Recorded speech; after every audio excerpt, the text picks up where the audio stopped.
तू जो साथ खड़ा है खुदा, खुदाबंद तू मेरे और इनके दोनों के साथ खड़ा है खुदाबंद। और आज मैं नहीं खुदाबंद, तेरा आत्मा इनसे बोलेगा खुदा बाप, मेरी नहीं तेरी मर्जी इनकी जिंदगी में पूरी होगी। अपनी बॉडी के ऊपर हाथ, अपने हार्ट पर हाथ रखकर कहे खुदा बाप, मैं अपने दिल, दिमाग, रूह, जिस्म, जान को तेरे हाथों में सौंपता हूं। तेरी मर्जी मेरी जिंदगी में पूरी हो। आज का वचन मेरी जिंदगी में फलों को लेके आए, 100 गुना फलों को लेके आए। प्रभु यीशु मसीह के पवित्र नाम में हम मांगते हैं, आमीन आमीन, hallelujah. God bless you all. हम सब खोलेंगे इफिसियों की पुस्तक, उसका 6 और उसकी 15 आयत को अगर आप स्क्रीन पे निकाल सकते हैं तो आप जल्दी से निकालेंगे। इफिसियों 6 उसकी 15 आयत। और पांव में मेल के सुसमाचार की तैयारी के जूते पहनकर। अगर हम इफिसियों 6 उसकी 10 से लेकर 19 आयत तक, 20 आयत तक पढ़ते हैं तो 10 आयत को सिर्फ हम पढ़ेंगे, एक आयत को।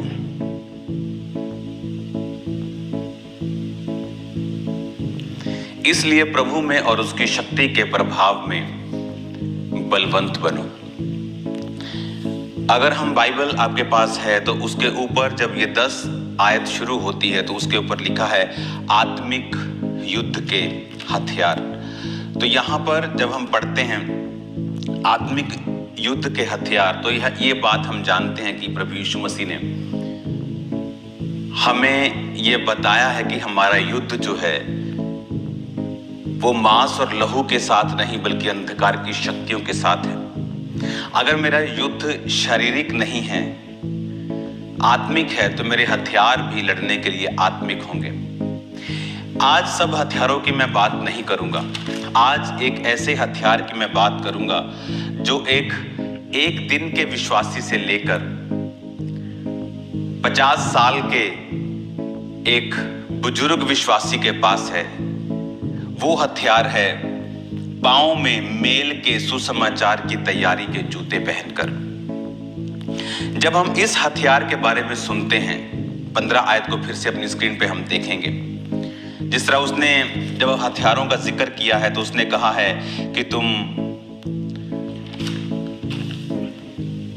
सत्य से अपनी कमर कसो, धार्मिकता की चिलम पहनो, पांव में मेल की तैयारी के जूते। तो उसने बहुत से हथियारों का नाम लिया है, पर आज एक हथियार के बारे में ही पवित्र आत्मा चाहता है मैं आपसे बात करूं। तो उसने कहा कि पांव में मेल के सुसमाचार की तैयारी के जूते पहनकर। आप जानते हैं क्यों परमेश्वर ने यह हथियार लिखा है और यह हथियार क्या है? मेरी लाइफ में मुझे 20 साल क्रिश्चियनिटी में हो चुके हैं और लगभग 20-19 साल से मैं परमेश्वर की सेवा में भी हूं। जस्ट मैं 6 मंथ का बिलीवर था और मैंने सेवकाई को शुरू कर दिया था और ले हैंड स्टार्ट किया था लोगों के ऊपर। इन 19-20 सालों में मेरे मसीही एक्सपीरियंस में मैंने क्या देखा है कि जो व्यक्ति जीसस क्राइस्ट की टेस्टिमनीज, उसके वर्ड, उसकी गवाहियों, उसकी भलाई का प्रचार करते हैं, वो दूसरों से कहीं अधिक ब्लेस्ड हैं। क्योंकि प्रचार करने के लिए अगर ये हथियार परमेश्वर ने सिर्फ चेलों को देने होते तो फिर ये परमेश्वर चेलों से बात करता कि मैं तुम्हें कुछ हथियार देता हूं जो मैं लोगों को नहीं देता हूं। जिस तरह परमेश्वर ने चेलों को कहा था कि मैं लोगों में दृष्टांतों में बातें करता हूं, लेकिन जब तुम मेरे पास आते हो, मेरे करीबी लोग हो, मैं तुमको खोल कर बताता हूं। फिर परमेश्वर ऐसा बोलता कि मैं तुम्हें कुछ हथियार देता हूं जो मैं लोगों को नहीं देता। जब वो तुम्हारे लेवल पे पहुंच जाएंगे वो भी इन हथियारों को पा लेंगे। लेकिन प्रभु ने ऐसा नहीं कहा। ये हथियार सभी विश्वासियों के लिए हैं, ऑल बिलीवर्स। क्या हथियार है ये?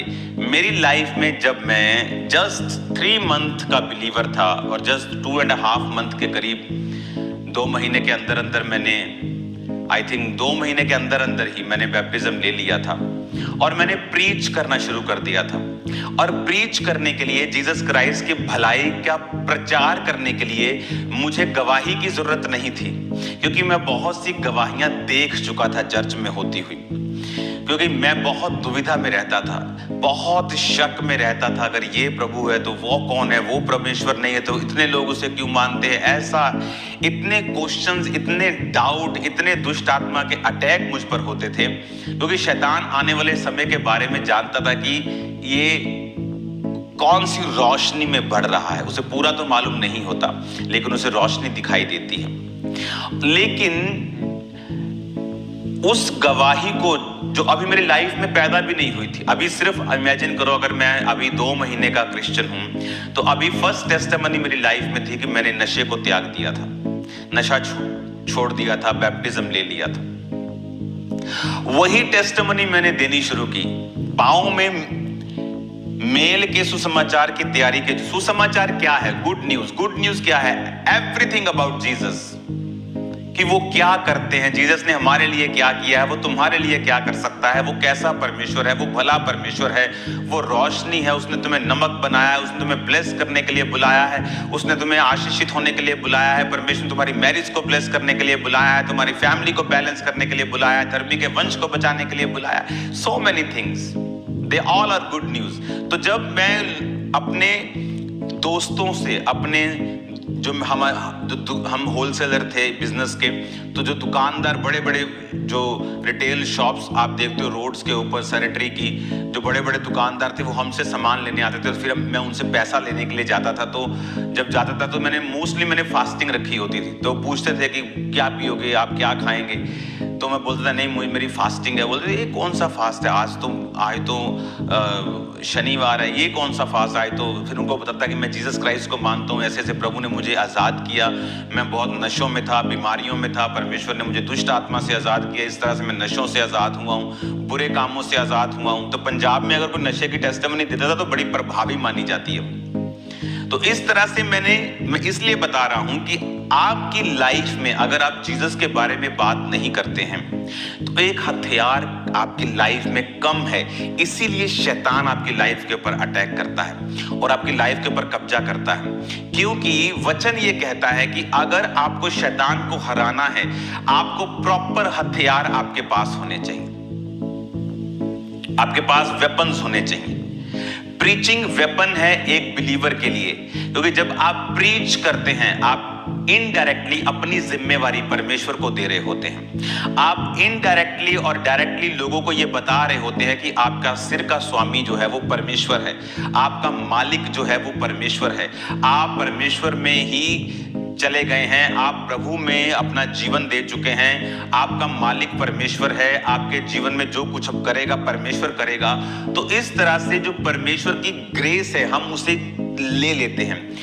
ये बात हमेशा आपको याद रखनी है कि सूर्य है, कोई तो उसकी धूप लेकर विटामिन डी अपना पूरा कर रहा है, लेकिन कोई अंदर बैठा है और बिना हेल्थ के, लेकिन सूर्य तो सबको दे रहा है, लेकिन कौन ले रहा है? परमेश्वर के पास है। लेकिन वचन ये कहता है कि जब प्रभु यीशु मसीह रास्ते पे जा रहे थे तो एक औरत ने जब उसके वस्त्र को छोर को छुआ तो बाइबल कहती वो हील हो गई। और जीसस ने कहा किसी ने मुझे छुआ है, तो भीड़ छू रही थी। तो चेले बोले परमेश्वर भीड़ छू रही है तो किसी ने क्या छुआ है? भीड़ छू रही है तेरे को।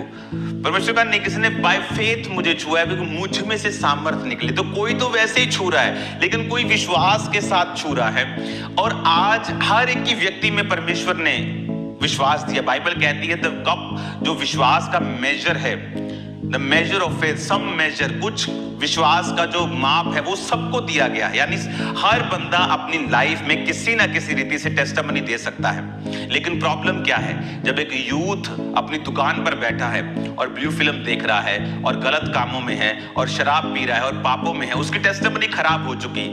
जब वो अपने दोस्तों को क्या बताएगा, क्या जीसस के बारे में बताएगा कि परमेश्वर नशों से आजाद करता है, वो पापों से, वो तो खुद नशों में और पापों में, वो खुद चुगलियां कर रहा है, वो खुद जेलसी कर रहे हैं, पास्टर्स भी। तो कैसे वो बताएंगे लोगों को? टेस्टिमनी खराब हो चुकी। जब टेस्टिमनी खराब होती है तो क्या होता है? जब टेस्टिमनी खराब होती है आपके पास हथियारों की कमी होती है। लेकिन जब आप हथियार आपको यूज करना आ गया कि ये एक हथियार है, सुसमाचार की तैयारी के जूते की एवरी टाइम मुझे रेडी रहना है। हो सकता है आप फोन पे अपने रिश्तेदार से बात कर रहे हो और सडनली परमेश्वर का आत्मा बोले इसको टेस्टिमनी दे, घुमा फिरा के बात को उधर लेके जाए। कोई शारीरिक शराबी होना, कोई आप जो मेरे दोस्त होते थे, जब हम बैठते थे, ओ यार काम वो बढ़िया, चलो चलिए आज 2 पैग, चलो यार आज काम वो माड़ा है, चलो आओ आज स्ट्रेस रिलीज करने चले, आज खुशी मनाने। तो जिसने पीनी है उसने बहाना बनाना है। तो एक संसारिक, एक पापी, एक गिरा हुआ व्यक्ति बहाने से वहीं पहुंच सकता है जहां उसे जाना है। तो आत्मिक लोग की बुद्धि कहां मरी हुई है? वो क्यों नहीं करते? वो क्यों डरते हैं कि वो क्या सोचेगा? आज लोग नंगे होके इंटरनेट के ऊपर नाच रहे हैं, वो नहीं सोचते। लेकिन तुम धर्मी सोचते हो कि मेरा रिश्तेदार क्या सोचेगा, मेरा बॉस क्या सोचेगा, मेरा स्टाफ क्या सोचेगा, मेरा मोहल्ले वाला क्या सोचेगा। और इसीलिए जब हथियारों की कमी है तो डेविल आपकी लाइफ के ऊपर अटैक करता है। आप इमेजिन, आप ये बात सोच के रखना कि जब आप प्रीच करते हैं, this is a weapon against demon devil, जो आपकी लाइफ में डेविल शैतान काम कर रहा है। ये उस आप टेस्टिमनी तो किसी और को, परमेश्वर की किसी और चीज की दे रहे हो, बट इनडायरेक्टली आप उस डेविल को काट रहे हो जो आपकी लाइफ के ऊपर अटैक कर रहा है। हालेलुया। खुदा का थैंक्स करो रोज की रोटी के लिए कि परमेश्वर रोज आपको ये वचन दे रहा है। ये मेरे लिए भी ब्लेसिंग है। मैं नहीं जानता मैंने क्या बोलना है, लेकिन पवित्र आत्मा बताता है क्या बोलना है, आज किस विषय में बताना है। कई बार मैं टीचिंग शुरू करता हूं एक पूरे चैप्टर की, कई बार परमेश्वर बोलता है नहीं अभी चैप्टर टीचिंग नहीं, अभी कुछ दिन इस तरह से टीचिंग देनी जो मैं तुझे बताऊंगा। तो इस बात को आप बड़े ध्यान से आपको समझना है कि आप मान लीजिए आपका दोस्त बात कर रहा है, वो यीशु मसीह के बारे में नहीं जानता, आपके माइंड में है कि मुझे घूम फिरकर इसको ये टेस्टिमनी देनी है। तो आपके अंदर अगर परमेश्वर के लिए प्यार होगा तो आप घूम फिर के आ जाओगे उसी चीज के ऊपर बड़ी आसानी के साथ। और वो एक वेपन है किसके लिए? आपकी पर्सनल लाइफ के डेविल के लिए जो आप पे अटैक कर रहा है। इसलिए तो कहते हैं वो गवाही के वचन के कारण और मेमने के लहू के कारण शैतान के ऊपर फतेहमंद हुए। कि गवाही का वचन मैं टेस्टिमनी दे रहा हूं अपने भाई को, अपनी दुकानदार को, अपने फ्रेंड्स को, अपने लोगों को, ये मेरी लाइफ के ऊपर काम कर रहा है जब मैं गवाही दे रहा हूं। जब उस छोटी लड़की ने नामान को टेस्टिमनी दी कि अगर नामान मालकिन, अगर मालिक मेरे देश में होता तो भविष्यद्वक्ता उस पे हाथ रखता और वो चंगा हो जाता। टेस्टिमनी, उसने ये नहीं देखा कि मैं खुद बंधुआई में हूं। और आपको क्या लगता है कि जब नामान हील होके वापस आया, उस लड़की को उसने बंधुआई में रखा होगा? क्या उसको सोने और चांदी और बड़े बड़े वरदानों के साथ भेजकर उसे नहीं भेजा होगा? क्योंकि बाइबल कहती वो बड़ा प्रतिष्ठित था, राजा की जीत में शामिल था। परंतु जब परंतु लग जाता है तो सारी लाइफ मिट्टी हो जाती है। कि बड़ा पढ़ा लिखा लड़का है जी, बड़ा ईमानदार है, बड़ा पैसे वाला है, परंतु नशेड़ी है। परंतु मतलब खत्म हो गया, जो पहले बोला था वो फिनिश हो गया। तो उसकी लाइफ को डेविल ने फिनिश करके रखा था। लेकिन जब उस लड़की ने गवाही दी तो उसकी लाइफ भी बचाई गई और लड़की की लाइफ भी ब्लेस्ड हुई और छूटी बंधनों से। तो ये एक वेपन है, ये एक हथियार है टेस्टिमनी को देना। मैं 2 महीने का था, टेस्टिमनी दे सकता था। जब मैं 2 साल का था मैं और दे सकता था। आज मैं 20 साल का मसीही हूं, मैं और दे सकता हूं। तो टेस्टिमनी सबके पास है, आपके पास अपनी नहीं है। चर्च में किसी की दे दो, वो ओरिजिनल है, वो फेक नहीं है। ये प्रोफेटिक फेक प्रोफेटिक चर्च नहीं है जहां पर लोगों के डाटास देख के प्रोफेटिक किया जाए। आप चर्च की टेस्टिमनीज दे सकते हो बोल्डली, एड्रेस वहां लिखे हुए हैं लोगों के। आप लोगों को बता सकते हो परमेश्वर के बारे में, परमेश्वर की भलाई के बारे में जो आपने एक्सपीरियंस किया। और आप फिर क्या देखेंगे कि परमेश्वर का जो रूह है वो आपकी लाइफ में काम कर रहा है। आपकी पर्सनल लाइफ के जो अटैक हैं, जो शैतान कर रहा था, वो फिनिश हो रहे हैं। हालेलुया। और यही बातें हमें समझने की जरूरत है। और जब हम इन बातों को समझ जाएंगे कि हमारे मन में हम एक सिस्टम फिट कर लेंगे कि I have to give testimony, आज मुझे किसी ना किसी को गवाही देनी है, ये मेरा वेपन है। गवाही तुम उसको दोगे किसी और चीज की, लेकिन इनसाइड अपनी लाइफ में तुम टेबल के ऊपर अटैक कर रहे हो, क्योंकि परमेश्वर ने कहा ये हथियार है और इसे बांध लो ताकि तुम बुरे दिनों का सामना कर सको। हालेलुया। 10 आयत को पढ़ेंगे फिर से। इसलिए प्रभु और उसकी शक्ति के प्रभाव में बलवंत बनो। 11 आयत को पढ़ेंगे। परमेश्वर के सारे हथियार बांध लो कि तुम शैतान की युक्तियों के सामने खड़े रह सको। अब परमेश्वर ने कहा उसके सारे हथियार बांध लो, और ये हथियार, उनमें से एक हथियार की मैं आज बात कर रहा हूं, पांव में मेल के सुसमाचार की तैयारी के जूते पहन लो।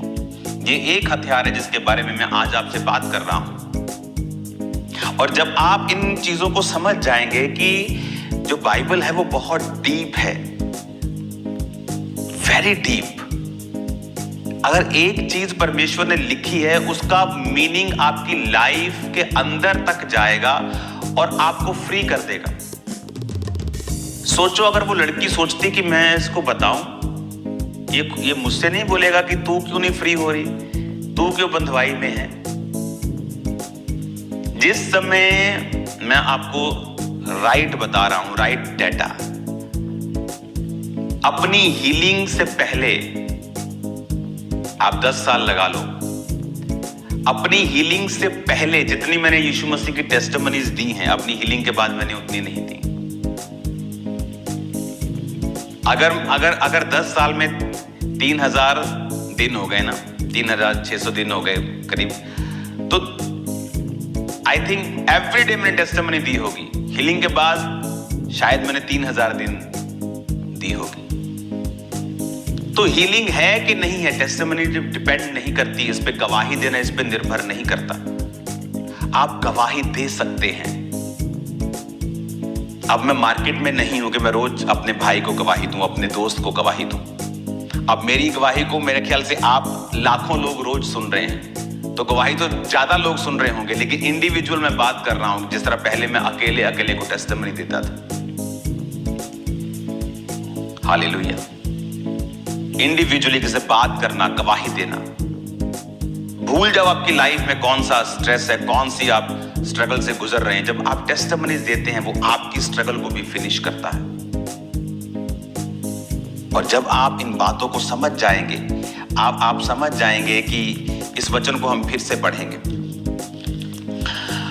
अब हम पढ़ेंगे 17 आयत को, हम पढ़ेंगे 16 आयत को। और इन सब के साथ विश्वास की ढाल लेकर स्थिर रहो, जिससे तुम उस दुष्ट के सब जलते हुए तीरों को बुझा सको।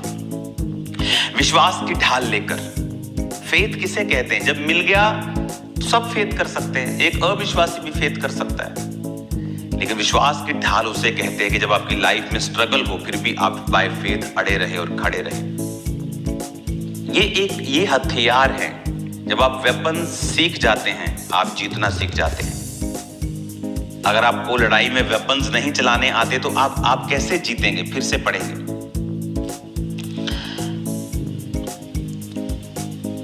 और इन सब के साथ विश्वास की ढाल लेकर स्थिर रहो, जिससे तुम दुष्ट के जलते हुए तीरों को बुझा सको। हालेलुया। कंटिन्यू करेंगे हम इस वचन को। मंडे, ट्यूसडे टेस्टिमनी देना है। कल स्पेशल दिन है, कल प्रभु भोज होगा। कोई संडे मिस कर देना, ये संडे मिस मत करना। वैसे तो कोई संडे मिस मत करना, लेकिन ये वाला बिल्कुल मिस मत करना, क्योंकि आप पे डिक्लेरेशन हो। मैं चाहता हूं आप फुल परिवार समेत चर्च में, ब्रांचेस में मौजूद हों, ताकि आपकी लाइफ पर एक डिक्लेरेशन हो, खुदावंद का वचन आपके ऊपर आए और आपको हील करे, डिलीवर करे, फ्री करे आपको शैतान के सब चीजों से। God bless you all. जो लोग पहली बार इस प्रार्थना से जुड़े हैं, अपने हाथों को उठाकर, और बाकी जन उनका साथ दें प्रार्थना में। कहें, प्रभु यीशु, मैं पापी, मुझे माफ कर, अपने लहू से मुझे धो, मेरे जीवन में काम कर, मेरे जीवन में आ, मुझे अपनी संतान होने का अधिकार दे, प्रभु यीशु के नाम में, आमीन।